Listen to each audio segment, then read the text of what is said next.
Hi, this is Holly with Presence Point, and we're here again with another Shepherds in Action interview. And this one is actually, well, they're all special, but this one has a real special meaning to me. This is David Martin. David is a pastor at Graceway Church in Auburn, Indiana. I have to always say it very specifically because I get it confused. But David is married to one of my best friends from college, so it's really sweet to have gotten to meet David just really a few years ago. Yes. So gentlemen who are watching, he did the most amazing thing. 40th anniversary, surprised his wife with a trip to California to see us. Well, and the Redwoods and other things too. Right. But it was great. So I've watched David now, had the chance to observe him in his church, with his people, with his family, and he is really an amazing shepherd. And I have to tell you that he's also a very sweet champion of the Shepherd Leadership Message. And we are super grateful for him and all he's done for Presence Point. So, questions, are you ready? I'm ready. Okay. Where do you shepherd?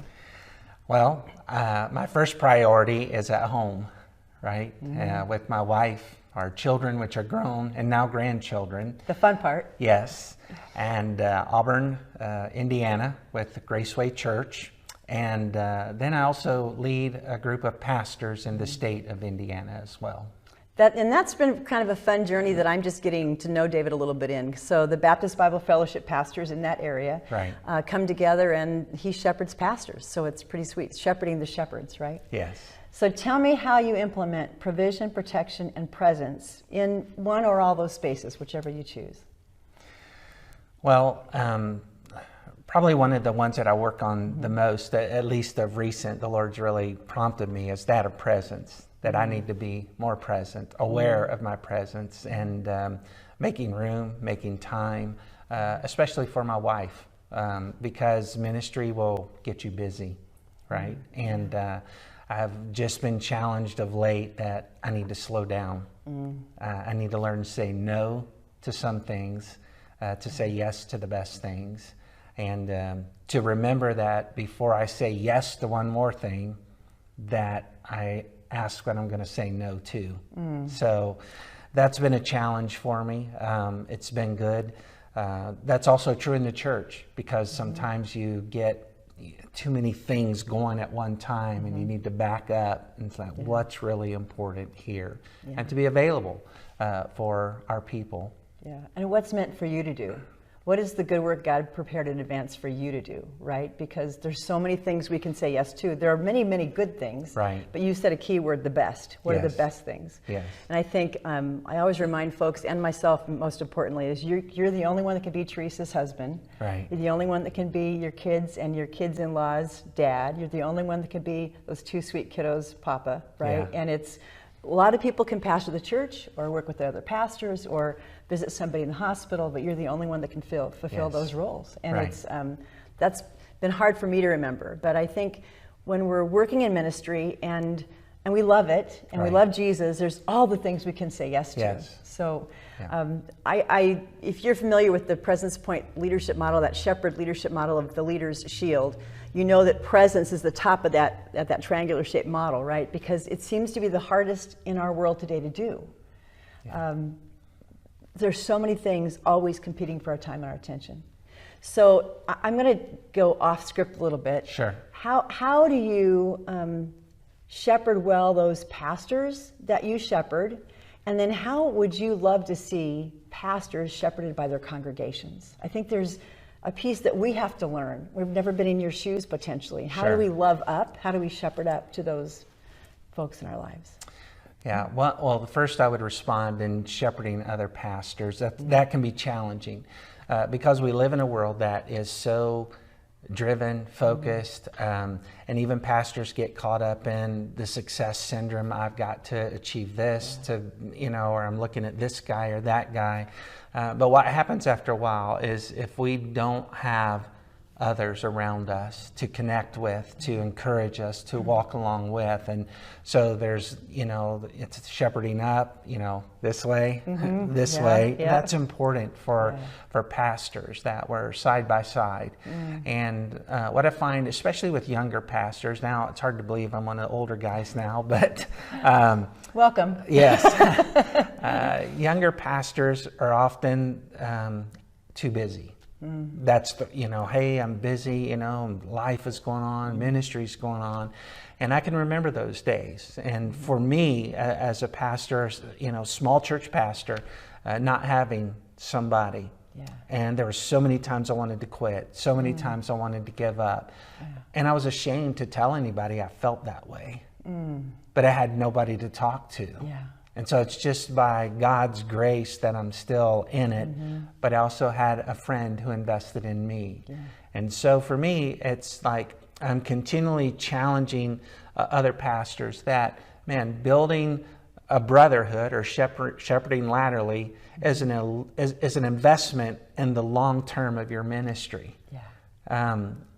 Because we're going to hit some hard times and difficult times, and we're going to need other people. So that's important. And so I have a burden for people in ministry because of that, because of some of the things that we went through. We had nobody to walk with us. And so, I'm always, guys don't know what I'm doing necessarily, but I'm always taking them to lunch. Right? Because they don't pass up lunch. Yeah, right. Nobody passes up lunch. Yeah, so hey, free lunch. Let's just sit and talk, right? Yeah. And it's a way to invest in them. But even for me, and this just recently with us in the last few weeks, I find myself again just too busy. And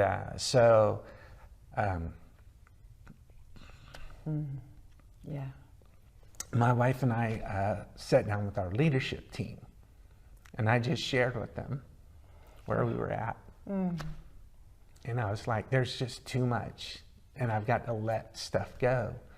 And the response was so incredible that those members of our leadership team gathered around and said, hey, we got it. Yeah. You don't have to do all that. You can let that go. I'll take care of this. I'll take care of that. That was so precious to us and ministered to us. And so for them to shepherd up to us was incredible. And but for that to happen, you've got to be vulnerable. You had to be honest to have that conversation. Yeah, absolutely. And you've got to be able to say, hey, I'm struggling. Yeah. And it's not, you talked about the ministry, the good of the ministry, but it's also good for your physical well-being. For your own spiritual well-being. Because we can't do this or this or this if we don't spend the time allowing the good shepherd to shepherd us, right? The soul care we need. The world is so full of self-care. But the reality is we're caring for ourselves and we allow the good shepherd to shepherd us, right?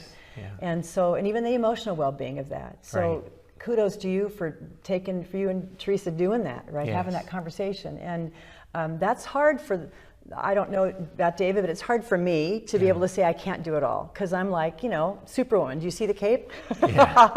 Right? No, I'm not. But I feel like I should be sometimes. And that's a great reminder to those of us who are watching. Well, and two, it's a reminder to me that I'm robbing somebody else of an opportunity to serve, right? Or to develop. It's like they're not going to develop if I don't turn it over or I don't say, hey, I just can't handle this anymore. So, but it is refreshing. And to be honest, I was thinking of this the other day that even taking time away, getting a rhythm of rest, right? So the Lord, and to be honest, probably that time in California, I'm ashamed to say this, in 43 years, first time ever we took 2 solid weeks off, ever.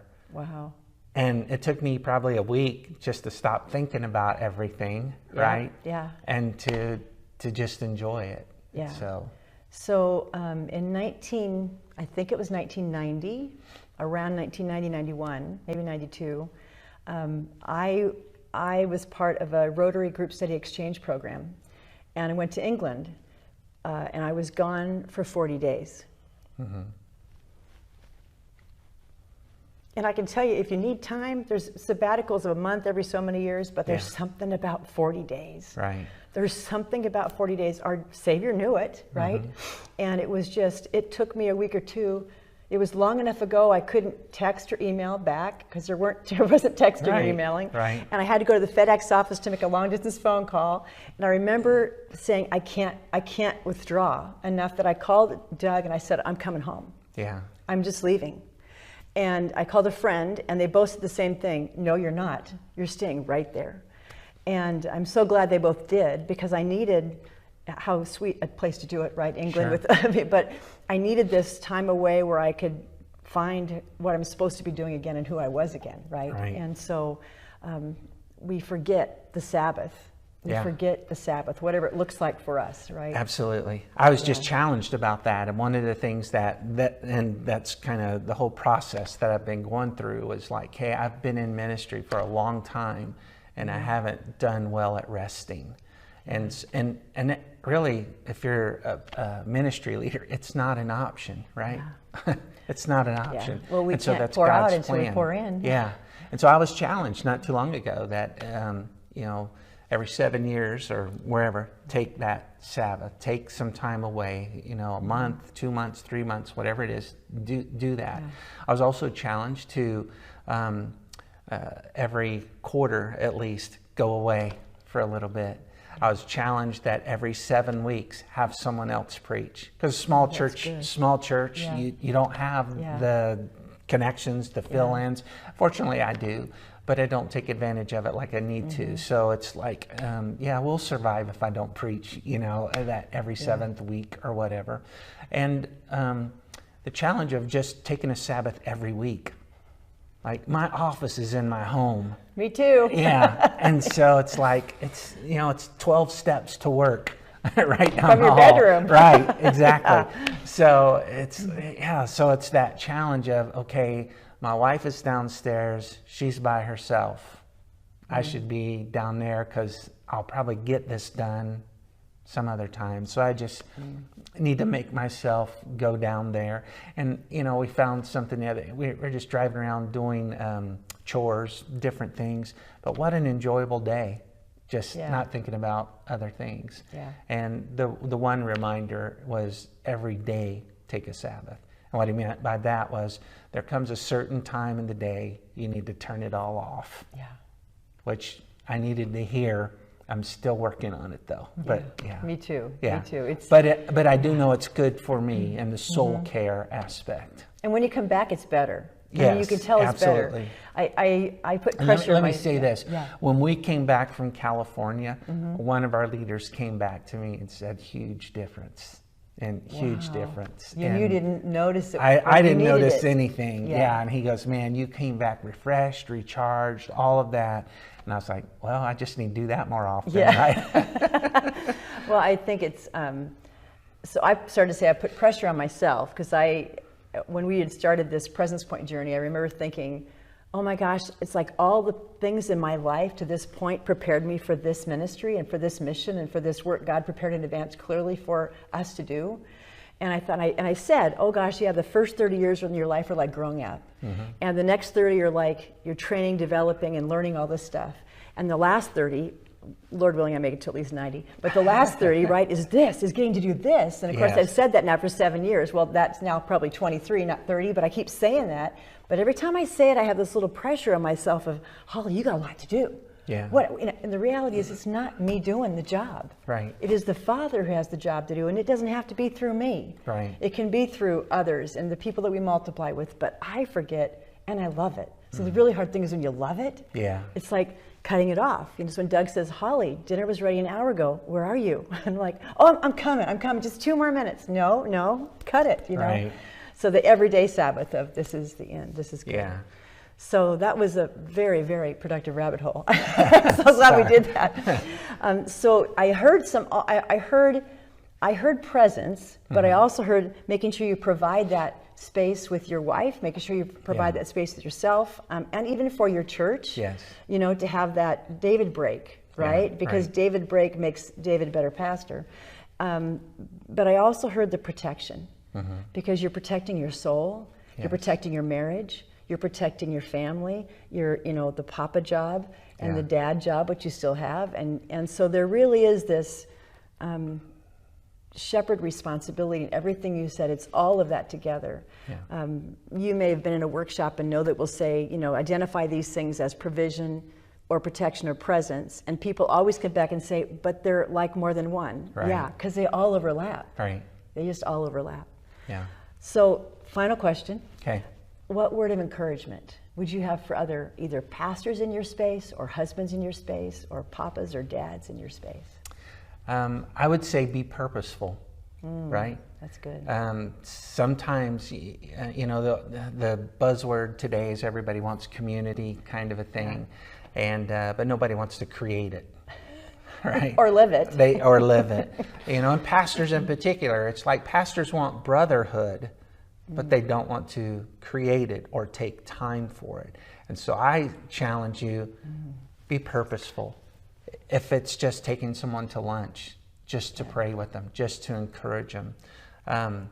We found not too long ago that a pastor friend was struggling with something that happened to his child, right? What a heartbreak. But nobody knew. Yeah. Because there was nobody walking with him side by side, right? And so those things are challenging. And for me, I was an introvert. I am an introvert. And so, but I remembered when I was challenged with this, I sat down with a piece of paper and I wrote down the names of people who were close in my area that I could have lunch with. And so I just started going to lunch with these guys, and then I'd get them together as a group and just try to encourage them. And here's what I would say too: if they don't reach out to you, keep reaching out to them. Don't give up. Yeah, don't quit. Jesus doesn't stop. Yeah, because even those younger guys who are busy, right? Everybody's busy. We're all busy, but there will come a time when they're going to hit a wall. Yeah. Something's going to happen, and man, that's when you want to be there, right? And the only way to be there is you continue to show up. I serve in the world of motorsports as a chaplain as well, right? And so that we always tell our chaplains that two things is you always have to be approachable and available, no matter what. And I remember saying something about being there with the losses and the wins. What did you said something along those lines. What was that? We always tell them the two most important times to be there for somebody, and of course in racing terminology as wreckers and checkers, right? Okay. So when somebody wrecks and they're put on the wrecker, right? Yep. They're discouraged, they're down. I mean, all the money they've spent on these cars, that's all crashed and wadded up. They're heartbroken, and you'll go back to the pits and you'll talk to them, and their first response is, "Yeah, we'll get it back together. We'll go at it." And I'm like, "Yeah, but it still hurts, right? It still stinks. It's still the reality. That's a lot of effort, a lot of work." And the other thing I learned is, man, celebrate with people. When you know, the wreckers and checkers, when they win the race, when they get the checkered flag.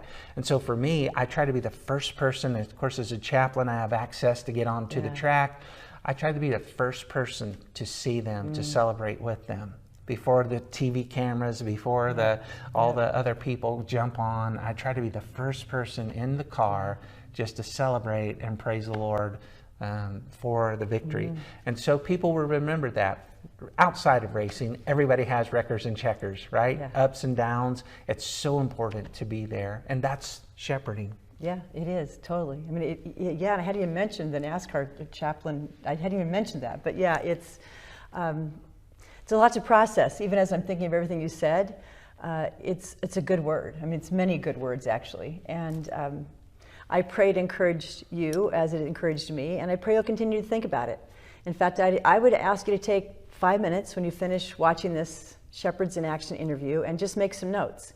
What are you doing to sabbatical daily or to Sabbath daily? What are you doing to Sabbath monthly or every 7 weeks or every 7 years?